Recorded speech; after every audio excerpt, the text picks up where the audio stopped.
அனிருத்தை தான் நடித்த 3 படத்தின் மூலம் இசையமைப்பாளராக்கியவர் தான் தனுஷ். அந்த படத்துல அனிருத் இசையில தனுஷ் எழுதி பாடிய ஒய் திஸ் கொலவெரி பாடல் சூப்பர் ஹிட்டும் ஆனது.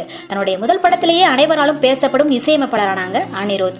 அதன் பின் மடமடவென பல படங்களுக்கு இசையமைக்க ஒப்பந்தமும் செய்யப்பட்டாங்க.